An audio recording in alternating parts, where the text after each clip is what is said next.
Our lovely guest of honor. Who's ready back there? Who's ready? Let's start. Ready?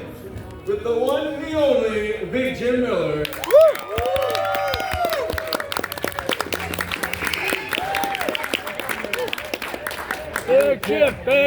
Big Jim.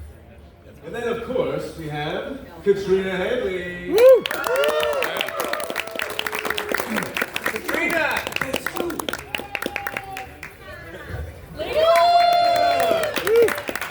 Followed by Marika Hendricks.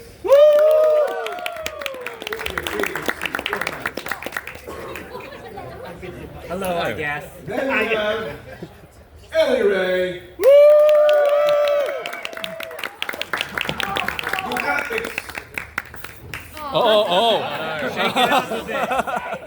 Shake it up. And then, of course, last but never least, Tabitha.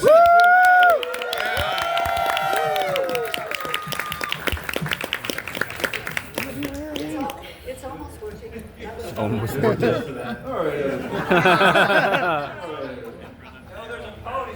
There is a pony for that. So, before we get into your questions, I have one important opening question. So, we're coming on 5 years after the show ended, and I'm pretty sure we're even closer, already past 5 years when production wrapped up. So, with this 5th anniversary of the ending, what have you reflected on in that time, and maybe added onto your? You can say anything. Don't forget. Ooh, is that specific? Yeah. So, just how has it impacted your? Well, I don't know if you heard there was a global pandemic. Don't remind us. It happened, Never heard of it. As soon as the last episode aired, so I'm wondering if the world was upset when the show was over. I think that was it. It was Yeah. a Yeah. pandemic. Mostly, I know I reflect on the crew that we worked on. A lot of them are really good friends still. We don't always get to work together anymore, but we do still all keep in touch and we get to see each other. It's still a bit of a family. That's kind of neat. But normally I don't think about it because I'm trying to do my other job. I don't feel like it's ended at all. I feel like we still come together. Every pony celebrates. It's the stories are sort of eternal, and they will always remain like the pillars. They're just gonna, And then we went into another generation, and I got to continue with that generation. So it was like, so the main 6 were sort of have become the pillars of the new generation. So it is really, I feel for me, even though they just canceled Make Your Mark, you still have the 2D version with the bean mouth. Which is, whatever. But it's still sort of bringing the magic. Bing And there are timelines and timelines and timelines, and so it still exists somewhere. It's still going on. There's like a 20th season. Are you proposing a pony multiverse? Is that what you're saying? It's already a multiverse. That's true. It's already a multiverse. The Equestria Girls is I think we're not meta. We bring the meta. Yeah. I mean, I think we were talking about a chicken universe at one point. Chicken? My little chicken. Duck universe. Yeah, the little Duct. My little Vinturon. What? Yes. All right. What is You that? heard it here. So, Don't know Ponytails. what you heard, but you heard. you don't know, but you'll know when you know.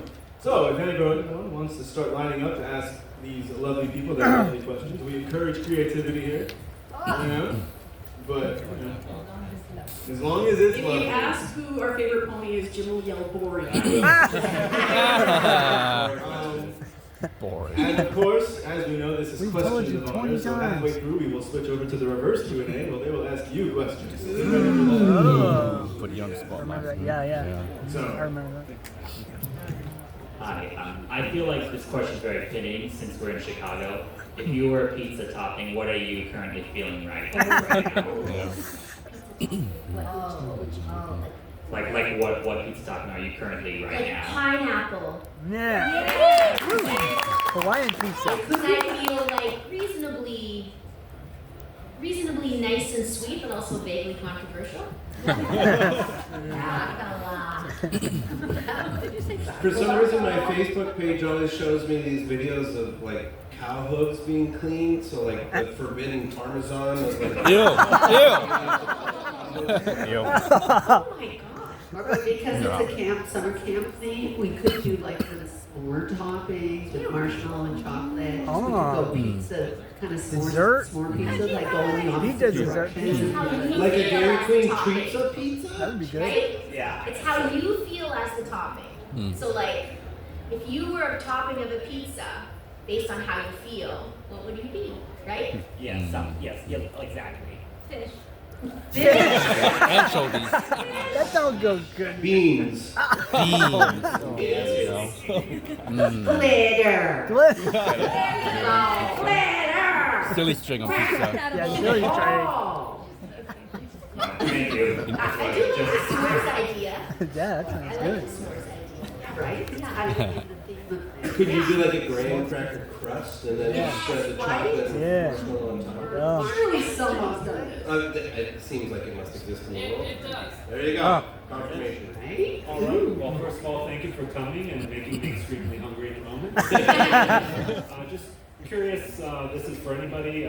What's your favorite backstage story? I'm sure there's lots of hijinks and shenanigans that happen backstage. Oh, that's a good one. Shenanigans. There's too many, which are safe for work. I don't think, are there foals here? Yes. There was a few times we had Make-A-Wish kids come to the studio and to recording, and that was who's there? Bill! Yay! Yeah. Make-A-Wish! That Angel Wings? Yeah. Hi.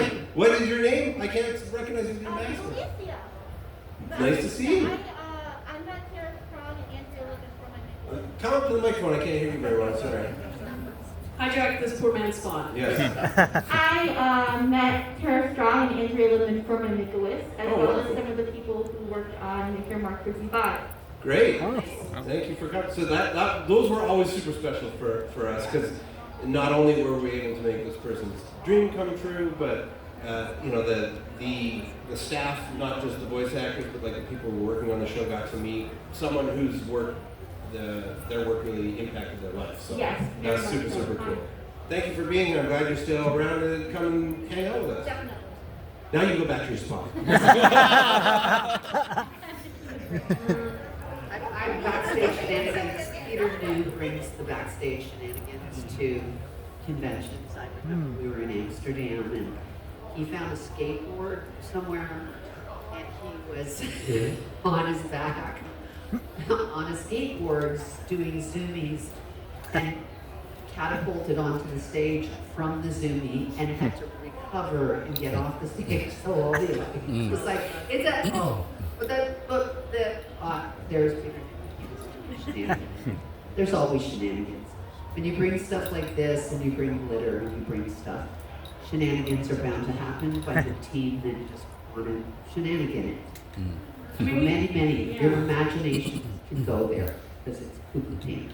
We had a lot of in-jokes that just amongst us on the team, saying things like shaving the garlic. So when you're cutting an episode and you're trying to get it to time, sometimes you're cutting one frame out of a scene here, one frame out of a scene there. So we would call it shaving the garlic because, in the movie Goodfellas, there's that scene where they're in jail, they're all cooking, and they're like, Paulie is shaving the garlic, and he's got like the razor, and he's shaving it super real thin. So we would call that shaving the garlic, and just other inappropriate jokes. There's a couple in-jokes that made it into the show. Wow. There was one time I was out for lunch with port artist Sabrina Alberghetti and Nicole Wang. We were at McDonald's and we saw this person use their burger to wipe the stuff off their mouth like it was a napkin. Oh my God. Twilight did that. It was so weird. And then in the episodes where Twilight and the CMCs are in the Hey Burger place, Twilight wipes her face with her burger. So that, put that in. That's only funny to us. us. Yeah, there's a lot I've forgotten, but we did a lot of like, that's only funny to us because it was some joke we had in the room that it doesn't mean anything to anyone else. I thought it was funny. Right? You like it? Yeah, I thought it was funny. Yeah. I like it. Everybody can wipe their mouth. Thank you. Yeah. Hey, oh, okay, awesome. Hey, thank you all so much for coming. Thank you. Jim, about 3 or 4 days ago, you said something on Twitter that I haven't been able to stop thinking about since. What's this? Uh-oh, what did I say?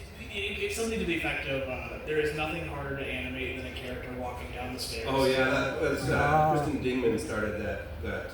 She was a layout artist on the show. Interesting. I don't have a question, I just want to hear more about it. It has to do with, so walk cycles already are difficult, right? But once they're established, you can more often than not plug and play. You can adjust the rate of the walking of the feet.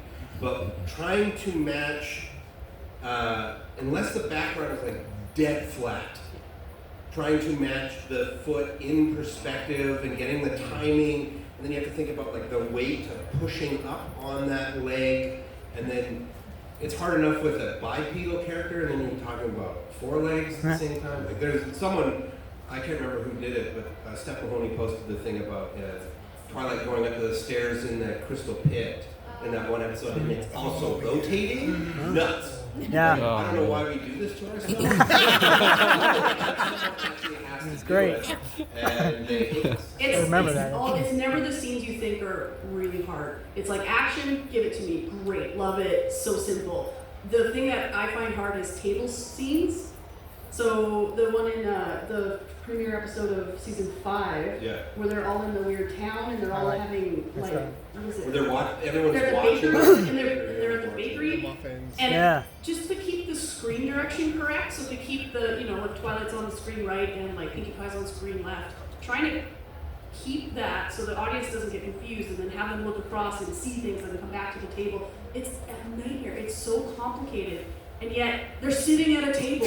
Anytime there's like a circular room or something, it's really hard to orient the audience and make sure that the characters That feel throne like room there's is awful. the throne room is really amazing. Is that why Pinky bounces? Because she's easier to animate? Yeah, that's and all four legs hit the ground at the same time. And she's nice to come in from like any angle. Like you don't have to keep track of her. She's just wherever you need her. That's true, yeah. I've never, that's really, It's really hard to blocking. Yeah. I didn't realize. Yeah. Cool.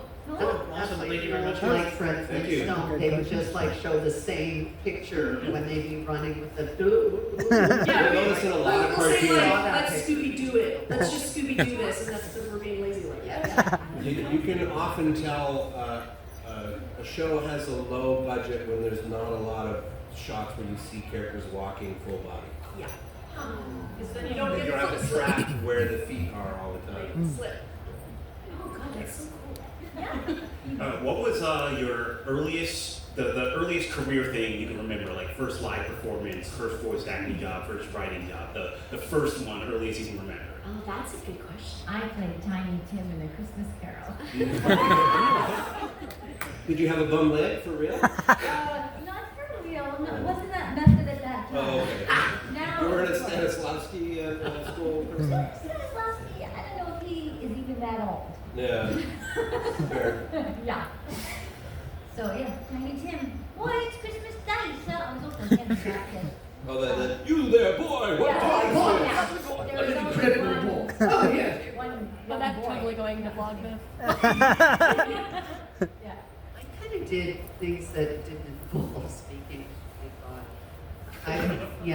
I was 4 and I did a ballet. I was in a ballet troupe. I had to do piano. Miss Wood was my piano teacher. She was really mean. She was so mean and she scared me a lot. She terrified me actually.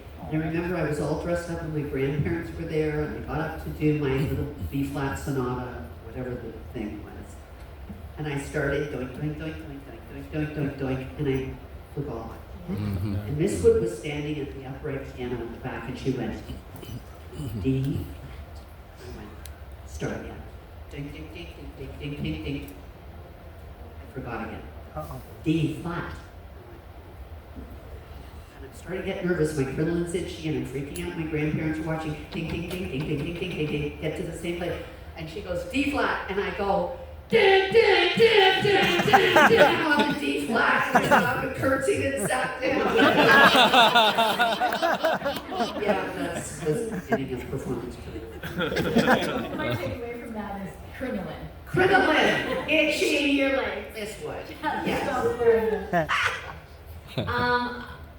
I could read earlier than most kids, and I remember in kindergarten, there was a school play, and it was, I think, Peter Rabbit, and me and my actually across the street neighbor, Jimmy, we got herded, oh yeah, not those two, we got herded down to the auditorium. Like, I don't remember rehearsing, I don't remember anything about it, other than being herded down to the auditorium and plonked in the front of the stage and then given the book. Like, this was a performance. Like at school, like play or something. And we had to narrate the whole school play. I don't know how that happened. How did we get our cues? When did we know when to stop? Like, I have no idea. I just remember that whole scenario. I don't remember it ending, but that's my first memory of like any sort of public-ish performance. How did you feel? It was weird though, because I don't remember being scared. I remember my first ballet recital being terrified because I felt like I was gonna pee my pants from nervousness. But I don't remember that at all. Other than like in terms of nervousness. Like I don't. Anyway, there you go. That's my story. Wow. My first job in the industry, I was older. I was not a child. I mean, I was in my 20s. It was on this show called Slim Pig, where it's like this little flat, yeah, I remember putting this little flat paper folding pig. It was really cute. And I did the hand-drawn background, so I would do cleanup. So I would get a rough, and then I would put a big piece of paper over it, and I would trace it off to do a clean line. And the company I worked for, because they were kind of doing it, they didn't have the full production. It was Atomic. Oh, it was Atomic. Yeah, it was Atomic, and they put me in the kitchen to sit. So I had a foosball table behind me. I'm in a windowless room with the microwave here, the foosball fish, and I'm trying to like do this like precise line drawing, and people are bumping me because they're playing foosball. So yeah, life in TV is real glamorous. My first job in animation was on Ed, Edd and Eddy. So it was a trial by fire. They had dumped it in. I hadn't done storyboards before, and I found out from my boss in the second season that I was this close to getting fired. I got fired. You voiced Naz briefly, didn't you? Yeah. He was a nice. That's right. Nice. You got fired off of Ed, Edd and Eddy specifically. Oh, gotcha. We've all, just so you know, most voice actors have been fired off of a job. We've all been replaced in a job. It's like the mark of like professionalism. Yeah, if you haven't been fired or quit, then do you really work in the business? That's right. I think that happens more in Vancouver. Maybe so, yeah. Thank you. Thank you. That was a great question. Hello. What is your favorite line from Friendship is Magic? Bing bong. Yeah, I'm deaf. That we said? Yeah, not that you used from any pony. Oh, okay. Oh my God. Favorite line. Favorite line. I'm not whining.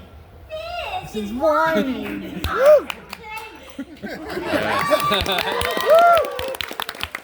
Do you want to hear whining? Does everybody know, every pony here know the Pinky, I promise? Yes. Say Cross Put a hand up to fly, stick a cupcake in my eye. it. Okay, do it again. Now it's time. Like Pinkie Pie. Do it again. Ready? Right now, up to fly. Okay, let's get it in unison. 1, 2, 3, go! Cross my heart and hope to fly, stick a cupcake in my eye. I was like so magic. Bing bong! I have one that's really obscure. Oh, I love that. No, it's from Pony. Okay. Oh yeah, What? that guy. Yeah, Yes. Magic Blade. Yeah. Because the way he said it was so funny in the edit, and then we just You kept just kept saying, hearing Rachel editing it. and then we just would say it to each other, like, oh, I picked up pizza for dinner.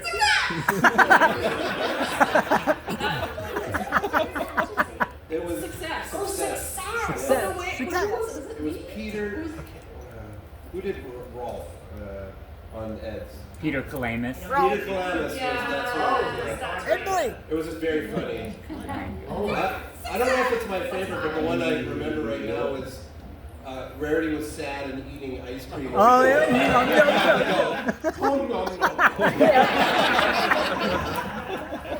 Yeah, your sad rarity eating is always. And I think at first you did like just normal eating noises and were like, yeah, what if she numbed? And it was much funnier. Can I bring up my favorite line that I always laugh at, no matter how many times I hear it? Is in the episode where Twilight is like jealous of Discord or whatever. Oh. And Applejack just says, "What kind of fertilizer have you in your nose in, Twilight?" That is such a good line. Such a good line. Thank you, Applejack. Thank you, Applejack. I didn't say mine actually. I'll just say one of like the ones that I said is it's Taco Tuesday.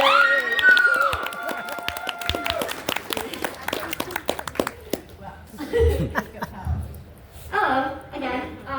So my question is for Tabitha, one for Jim. What is your favorite episode you worked on? Detective Rat. Oh, that's a good one. It's hard. There's so many, and it's been so long. I always go to the one about AJ's parents. Oh, yeah. That was a concept I pitched to the story editors, and they, of course, they made it a million times better. But it was nice to sort of give some answers without giving the whole answer. And then, we had Felicia Day, and we had William Shatner, and it was really cool to get to have them on the show, and they were both so amazing. And I think that might have been the first time we used Bill Newton on the show, and he ended up doing a bunch of stuff for us. So, and the board artists and the entire team did such a great job. It just got better at every stage, and I don't know, it was very rewarding when it came out, and that people didn't go, "What the heck? We didn't want to know this stuff," but people really responded to it. So that's probably one of my favorites. Yeah, that was good one. And you said Detective Rarity? Detective Rarity. Detective Rarity. Yeah, that's nice. Thank you. Thank you. Thank you. Hello. Hello. So, since the theming is all campfires and singing, it kind of got me wondering, what's your favorite song from G4? Oh, I know. Well, I didn't listen to them because I didn't care about what they were doing over there. Favorite Question Girl song, then? Ooh. I actually really like the Camp Everfree opening songs. Yeah, that's a good one. Yeah, as a camp song. It's very singable, and then I actually really love the villain song that Gloria was just saying. Pretty good. And then we had some really good little pop numbers in the back end on the shorts. See, I don't remember it. If I do. Yes. I think. Oh, go ahead. No, please. I keep cutting you off. No, you don't. All right. I like what's the one that Princess Cadence sings? The Lament? The Lament? Oh, This yeah, Day yeah, This Day Hour, yeah, That's yeah. my favorite, and it's because That's of a the good Brit. The way she sings that is just amazing. It's amazing. I think the one Weird Al did for us were cool because it was had a different vibe and different energy. It was definitely him. I mean, it was similar to Pinkie Pie, but it's Weird Al, and he's singing on the show. It's so cool. I like the Gen 5 movie. There's a song that I just get up and dance to. I know it's not Gen 4, it was the movie out. That's okay. And I know. This is how a unicorn. Oh, yeah. This is how a unicorn. You're gonna fit right in. Yeah, fit right in. Leap into no matter where I am. I can leap into. I just think it's a fantastic song that makes people love unicorns because it's so magic. Bing So bong! kind of asleep, you guys. We are at summer camp. Get on your archery bullseye team. Magic. Bing bong! I love the duet between Rainbow Dash and Fluttershy, the Pet Choosing song. Yes. May the best pet win. I also remembered the one where the bad guys sing in season 9, just because it was so weird. And trying to get Mark Atchison to sing as T-Rex was great watching that. Hello.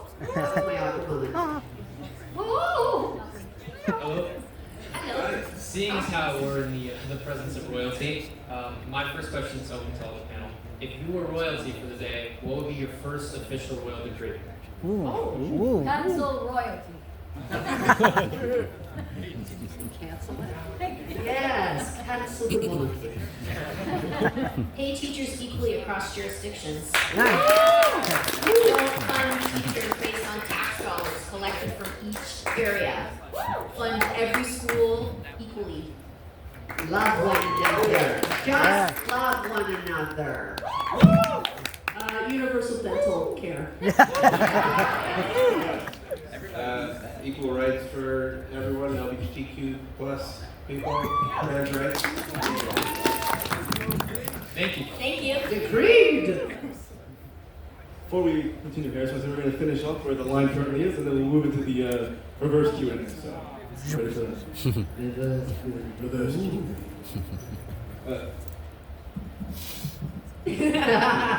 Oh, All good. You guys. Ken, we need your help. Will Check takes me like out. my There we flotation go. device. It's losing its. Hello. Hello. What was your initial reaction to being cast and or working for the show, and what was your initial reaction to the fandom? Well, they're different things because Yeah. I had no idea what it was going to turn into. Yeah. So, you know, you get a job a week sometimes in the day. Now, not so much.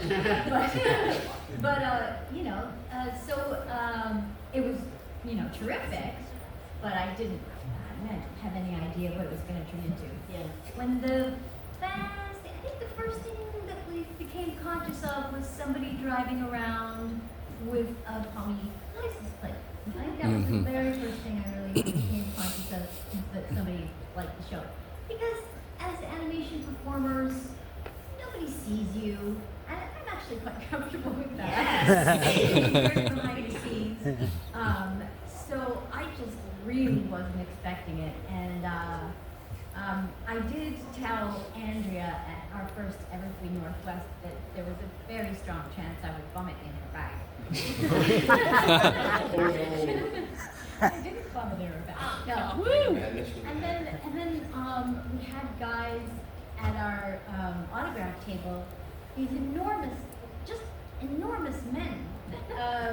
While they were setting up, we hadn't had anyone in for autographs yet. There was a lineup outside, and I had no idea the size of it.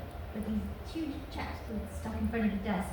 And I thought they were security because they'd given us some security people. But it turned out they were military. It was an extreme surprise. They were military, and I was like, oh, well, nice to meet you. And then they brought out toys and asked us to sign. I was like, wow, that was a cognitive break for baseball. Yeah, but you know, now it's all very normal to me. For me, it was like I found out through this one here babysitting her cats during a convention. No, because I'm from Toronto. The show was recorded in Vancouver. So I went to Vancouver, and she came home with her bag filled with magic. Bing bong! All of it. Like stuff. Like I was like, what is this thing? What is it? I didn't understand it, and she was given so many beautiful, wonderful things, socks and underpants and shirts, and like hair shampoo, like bizarre things that we were like, wow, this is so awesome. What is it? She said, it's My Little Pony, da-da-da. And I was like, I want to be on that. I'm going to be on that. I want to be on that show that kills me. Now, we're not supposed to work in Vancouver, but magically, I did get an audition, and I got on the show, and I was like, oh my God. And like, this is how synchronistic, beautiful the whole thing is. I get on the show, I'm so excited. And I don't do Campfire Tales first. I do another smaller character, typical, who's the, Phoenix form, how to change a changeling. And it was really fun and really exciting. But then I got to do Campfire Tales, and my best friend is playing all the characters in the show, it feels like to me. introduces my character to the Phantom. And you can't make this up because she says, well, my favorite legend is Mist Me. And I'm like, I've been recording with her, and I haven't done a convention. I just know from her bags full of stuff. And my first convention, I literally went, oh, I'm not even a voice actor, I'm a brony. I found my people. This is the most incredible thing I've ever experienced in my life. So it just all kind of came full circle as an incredibly magical. Bing bong. Just the whole thing is just very synchronistic and filled with all things friendship and glorious. So yeah, thank you. I was similar to Tabitha. I was just going in season 1, so we didn't know what was going to happen with the show. So it was similar. Just another job, another role, kind of. That's going to be fun to do, but you just have no idea where it's going to go from there. It's cool. Yeah, I guess it was pretty same for us. I quit the job because it was killing me. And I think I called Jim and I was like, do they have anything over where you're at? And he said, yeah, they're doing this Western Girls stuff because it was for Rainbow Rocks. And I said, well, ask Sarah to look Sarah Wall, the producer of my stuff. And they hired me on. I was like, thank God, because I hate this job I'm on now. And so, yeah, and then I went to Rainbow Rocks and was like, it's work. You need to pay bills. And I think we knew about bronies at that time, but I'm also a nerd, so I was like, oh yeah, of course, fans. But it was also the first time ever working on a show that actually had a fan base, and so that was really nice and gratifying. And I don't think it'll ever happen again in my career. So this has been a huge bonus and a huge, blessing, I guess, to have that, because not a lot of people go through their whole career and they'll never have this sort of thing. Well, you told me too how you were so sick and tired of suburban boys on shows. It was the first girl-centered property I'd ever worked on. That wasn't cloyingly sweet. Well, no, it's usually the girl. She's the friend of the two dudes who are being weird and dumb, and she's really good at sports and really good at math and really good at everything, but all she does is nag them. And I'm like, why is she hanging out with these guys? She's sassy. Totally agree. Right, the worst. And then I get to be on a show that had a diverse range of how women actually act, and because we're people. Yeah. Surprise! Yeah. So it was really nice to be on. Darling, I'm not a people, I'm a goddess. Well, similar to how everyone else reacted, when it started going around the studio as a project that was coming in to work on, a lot of us of a certain age, as a kid who grew up in the 80s, I had. When you guys were all dudes, and you guys were all whining about it. Pony, that's what I had to sit through to watch G.I. Joe. My sister would make me watch My Little Pony, and then, I'd see Optimus Prime later turn into a truck. It was cool. And then, so I was finishing up on another show called Kid vs. Cat, and they needed a couple people, board artists, to fill in because some people had left in season 1. And I was like, do I really want this job? I don't know. And then, you get in and you start looking at Lauren's designs and you see the backgrounds and then you read the scripts and you're like, oh, this isn't the sort of 30-minute toy commercial that it was in the 1980s. This is something different. So, I went in trepidatious, but then obviously became what it became. And I'm very proud that I got to be involved with it in some way for as long as I did.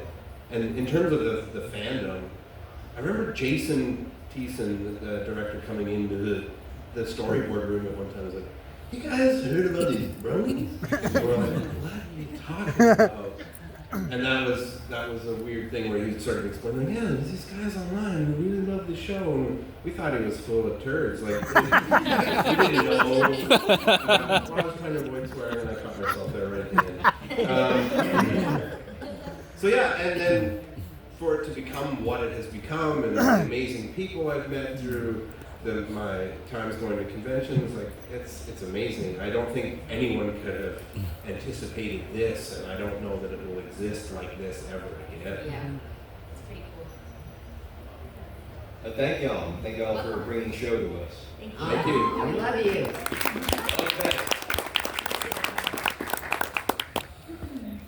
That's okay.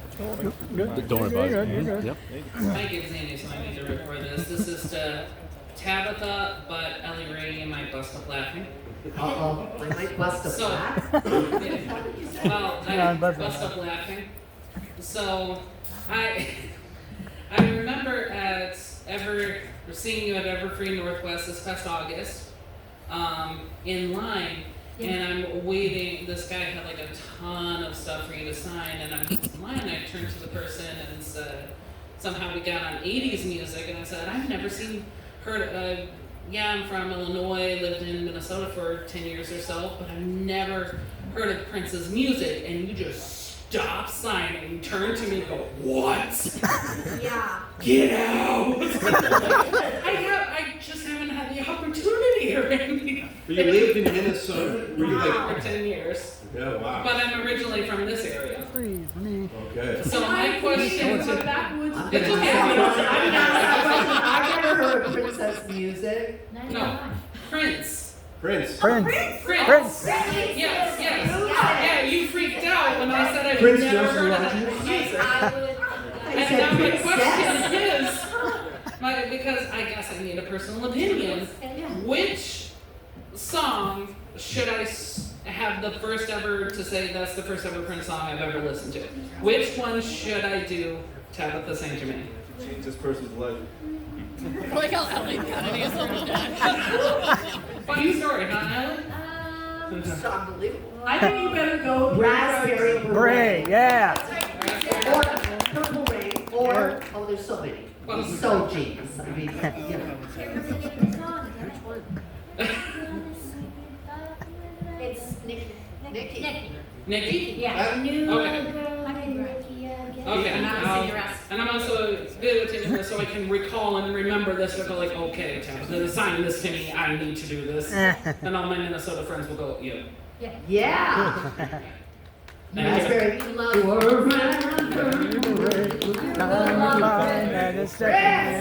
a good guitar player. He knows how to play. Amazing. I met him in Toronto. Okay.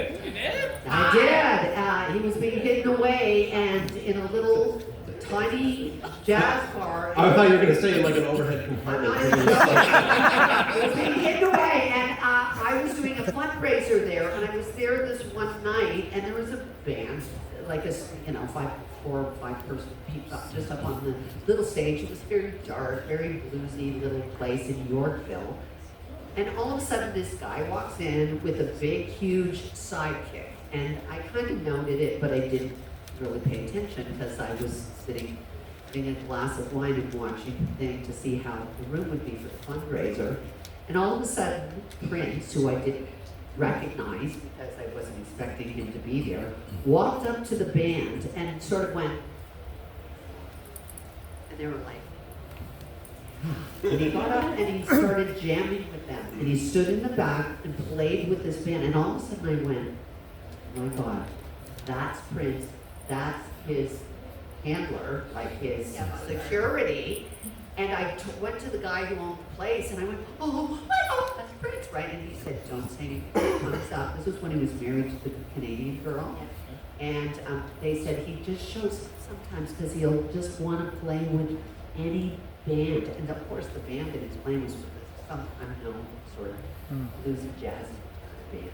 And they flipped out, and there was nobody even in there, and the owner just said, just don't say anything because we want him to keep coming back. Yeah. Oh my God, so now, obviously he's not with us anymore, so I can talk about it, but that was my big, oh my God. He's still with us.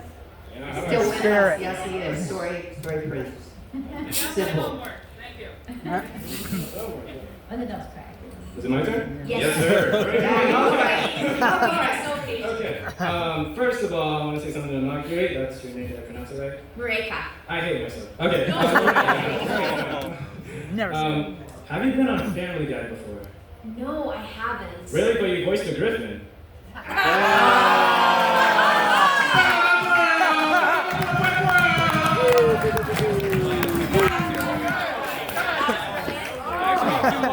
I have two more for you two. Oh my God. Okay. Next one's for Tabitha. I told you this on Instagram. I told Princess Luna a joke about the cow, but it just went over her head.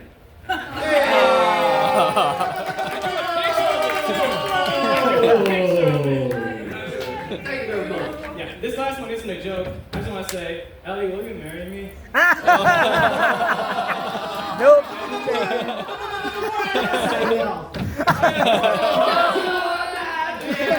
Ding dong. I love you. I love you more. I love you most. Can I ask you a question? Good tax. Can I ask you a question? Yes, you can. Do you want to do stand up? Yes, I do. Yeah, that was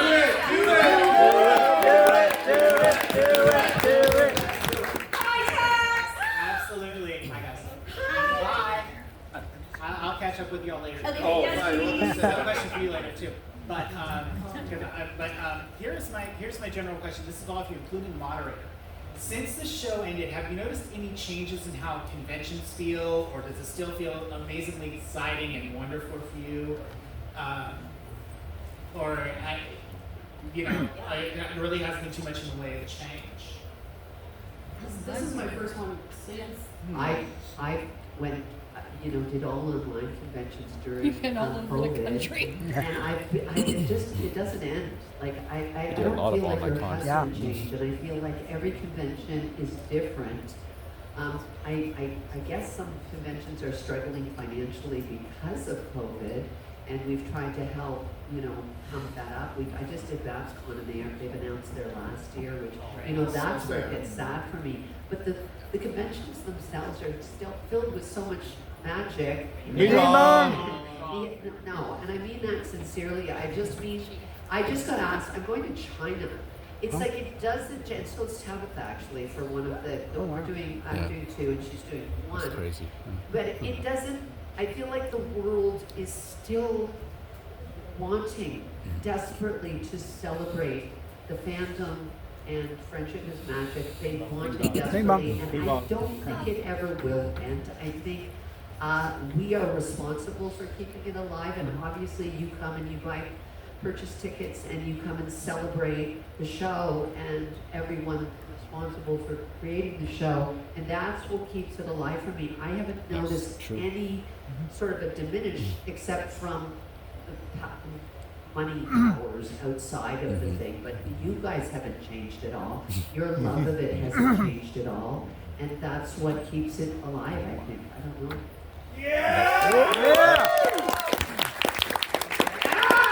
I've noticed changes, me personally. There's fewer people.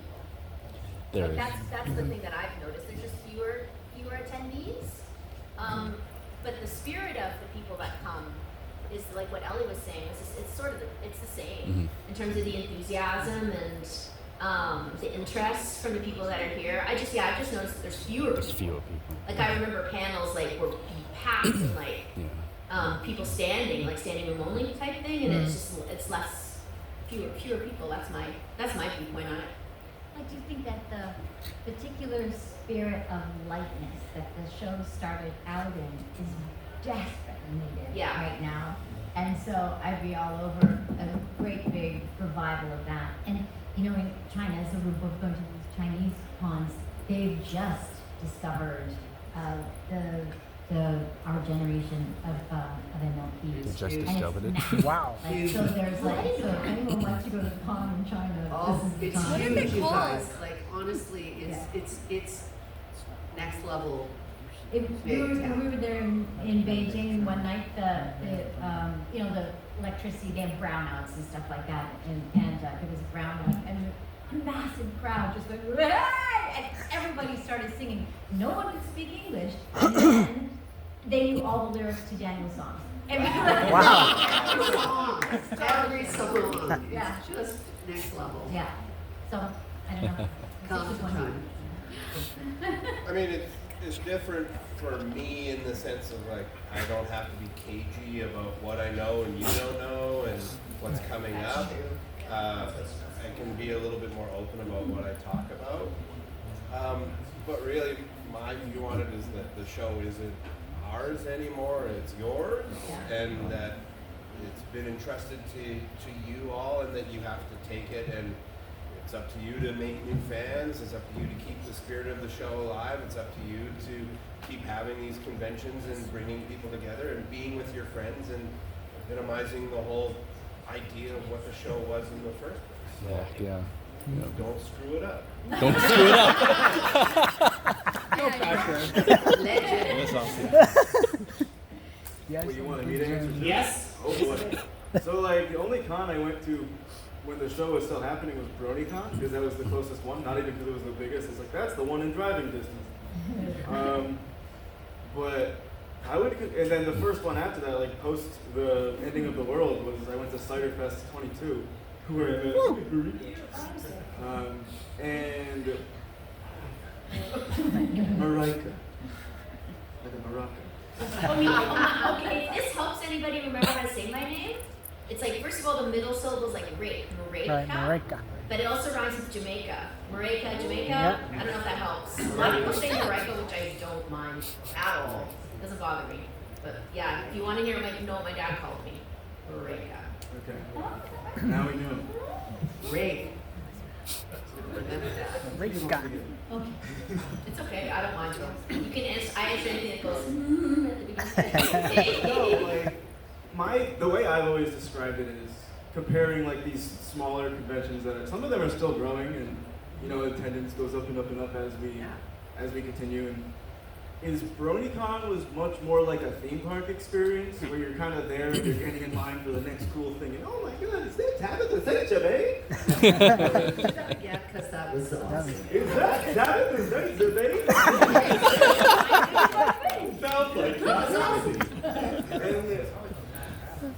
Yeah, That's because it's Edwin. so cool. This is the part where the person comes up and says, "Want to hear my voices?"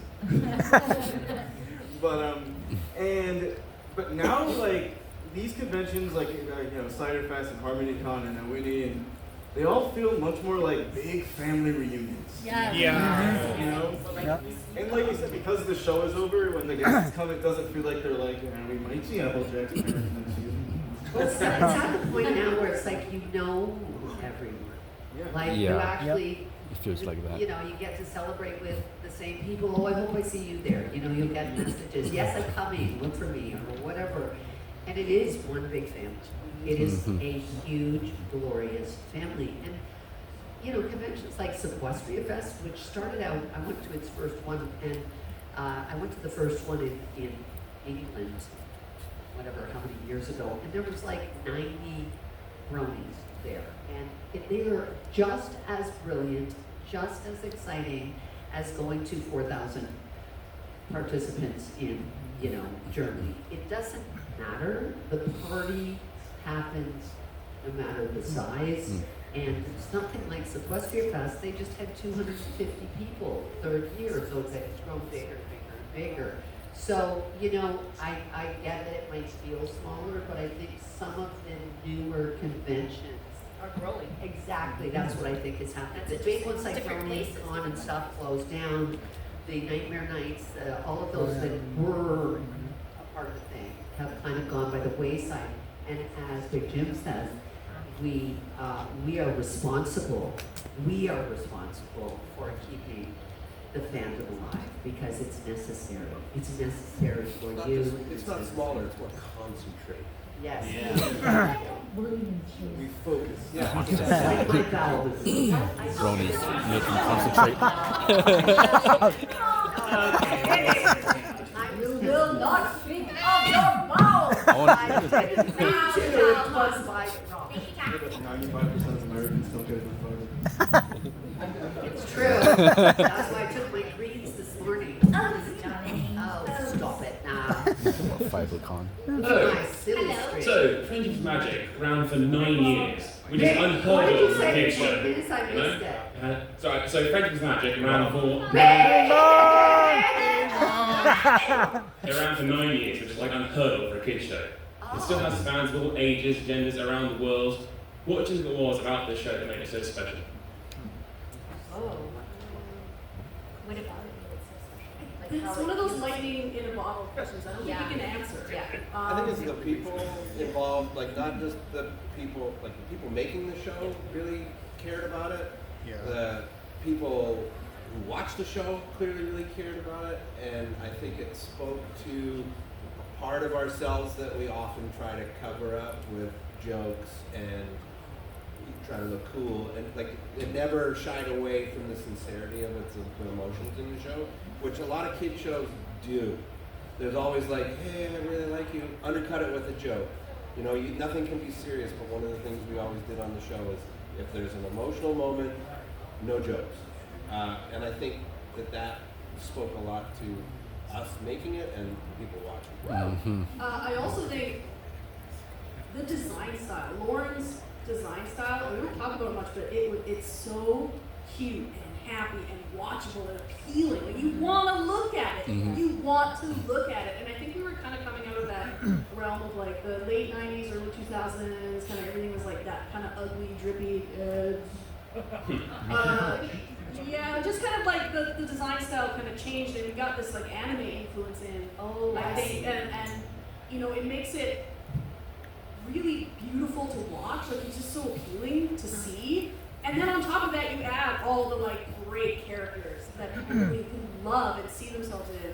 And you know, the care that was taken by everyone at every stage of production, I think that really helped it out. And that's not something that you often are allowed to do on a cartoon production. Yeah, I think Hasbro, you know, there's a lot of crappy things we could say about Hasbro, but one of the good things was that they let us, the people who were working on the show and the people who were writing the show and who were shepherding it through, allowed us to develop lore and new characters and go places, and whether you like them or not, we at least took chances on stuff. We introduced new things and tried to build on the world. Not every kids show gets to do that. A lot of shows, they have to reset at the end of the episode so that it sort of feels like the same thing over and over.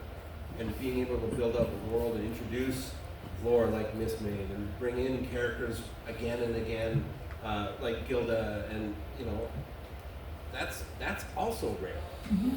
To serialize a kids show almost never happened. When it first came out, no one was really doing that kind of stuff, and now you see it all the time on shows on Netflix and things where they're I don't know if it's Pony's influence per se exactly, but this idea that you need to watch episode 1, episode 2, you can't just dip in and out. It was kind of passé when we started bringing it back. And for me, I really believe this because I've experienced it firsthand. I mean, we as creators, you know, there's no I in team, and the greatest team member, I feel, in a show like this is the audience. Because we open our mouths to speak as voice actors, and you direct and create from that perspective. If without an audience, there is no show. And the show is successful because of you. It's the audience that actually takes the beautiful stuff, because, you know, you're obviously not all little young girls that come to conventions. So it has transcended, I might be wrong, I might be hallucinating, but Pony fandom is filled with our peers as adults, because you are moved in a way that all of our input has affected a change in you. But without you, the show, and I wasn't even in until season 7 or whatever, you know, it just won't stand the test of time if we aren't reaching the audiences and the audiences aren't reflecting back. So you are the greatest character in the show for us, because you receive all of our creative input, and you know, I'm like, you're the ones that are making it so fabulous. You're the ones that are making these conventions so fabulous. It's like, yes, we created something, but without you, it wouldn't land anywhere, and it wouldn't go anywhere. And we need that communication, the human connection, which is, you know, our audience, our fandom, that makes the show so great. So thank you, because you're a big part of it. You're a huge part of it. Without you, it wouldn't.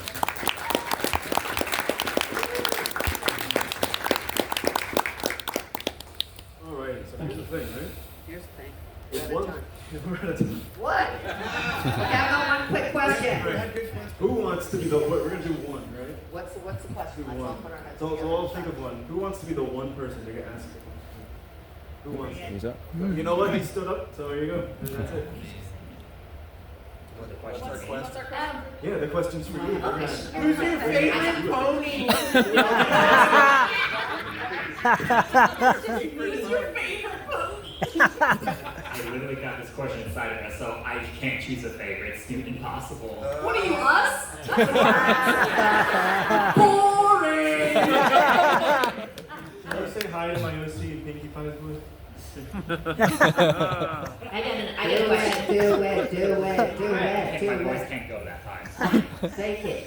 Where do you get your ideas from? LeBron or No. Jordan? Oh. Yes. That's yes. Hang on.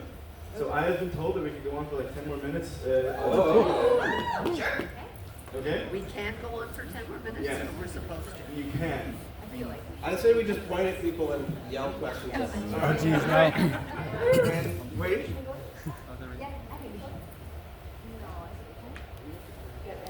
Yeah.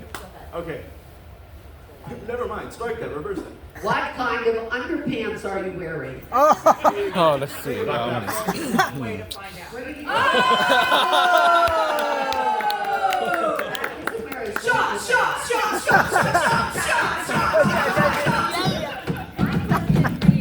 Why don't you say it to her face? Say it! Where's the underpants? Nobody answered my Are you wearing question. magical underpants? Bing bong. What the heck? Nobody answered Boxer my shorts, tighty whities, bikini briefs, thong. Thong. I want to go lower thong. I don't know what it is. It's not my fault. Is it made of silk? Rebecca, I got an answer to that question. Please. Luca. Oh! Did you see what happened last night? No, I didn't, but a friend of mine was. Yeah, a friend of mine who's a huge. You know, do the during it. Pardon? Do. Yeah. So huge do now. Oh yeah, do the damn dude. Wasn't happy with the result, but he was like, Luca was just Yeah. Oh, It's It was like it was Luca and then the other five. Yeah, we'll see what happens. It's gonna be Well, interesting. Luca. Thank you. Ladies and gentlemen. Look at I'm making it. There we go. Are we wrapping up? Is that what we're trying to do? Here's what I gotta say. Creative. And this will give you a little advertisement here. Advertisement. If you would love to have a little one-on-one sentence with these lovely folks, they are going to be doing autographs in just like 25 minutes over in the room where they do that. And actually, I brought some prints, so if you want to buy. And I brought my art box. Jim brought his art books. It's a special event. Good. We're gonna chill. Where do we have to go now? Buy her stuff so we can afford to go home. Yeah. These are like they create like for me like as an actor like I can't do this stuff unless I have what they do We first. can't do this stuff. We can't do this stuff unless you do this stuff. Oh, you're all beautiful. You're beautiful. It's awful. Hilarious. They're hilarious. Special. The horses run away from the barn. There it goes.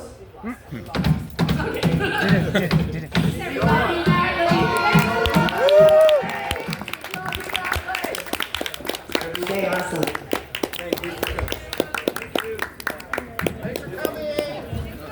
See you in a few minutes. Thank you. So guys,